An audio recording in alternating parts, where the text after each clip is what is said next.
Alors j'ai hésité, il y a un premier objet qui m'est venu à l'esprit, c'est les croquettes végétariennes pour chats. Parce que maintenant, en fait, on peut rendre les chats végétariens. Autrefois, c'était plus difficile parce qu'ils avaient des carences en protéines.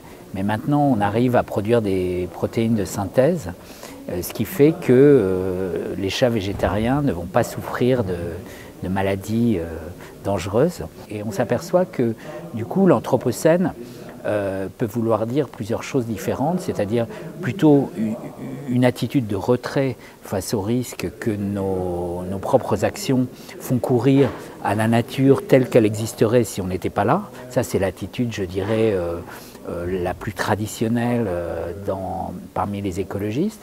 Mais il y a une autre attitude qui consiste à changer la nature pour la rendre meilleure.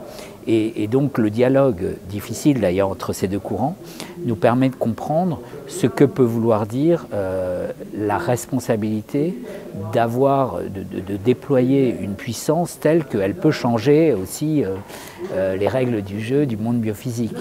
Finalement, l'objet que je vous propose, ce n'est pas celui-là, mais c'est un autre qui me touche plus directement, qui est la chaleur urbaine. Autrefois, habitant dans une grande ville, j'étais très content de constater qu'en hiver, il faisait moins froid à l'intérieur de la ville que dans la banlieue ou encore plus dans la campagne.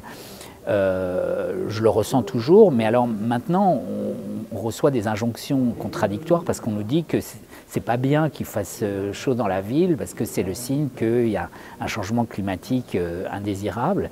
Et on voit bien aussi que dans les villes plus chaudes, et notamment plus chaudes et humides que celles de l'Europe océanique que je pratique, la réponse a été la climatisation. Et finalement, pourquoi pas, voilà une réponse anthropocène tout à fait recevable. Pourquoi on aurait le droit de se chauffer et pas de se rafraîchir? Bon, bien sûr, ça pose des problèmes parce qu'il y a des effets indésirables pour l'environnement des technologies de la climatisation.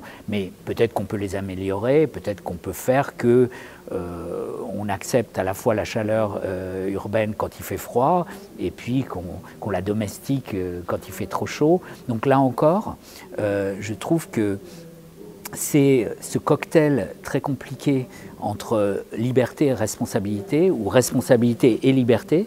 C'est-à-dire qu'on a insisté pour nous dire que la liberté impliquer des responsabilités, par exemple des responsabilités à très long terme sur les effets de notre action, ce qui me paraît très juste, mais on n'insiste pas assez peut-être sur le fait que cette responsabilité, le fait que nous sommes devenus les garants de la persistance d'un environnement vivable, nous donne aussi la liberté d'avoir différents projets pour la nature. Et donc c'est une responsabilité politique très lourde, mais qui comprend aussi la part de liberté que tout engagement politique comprend.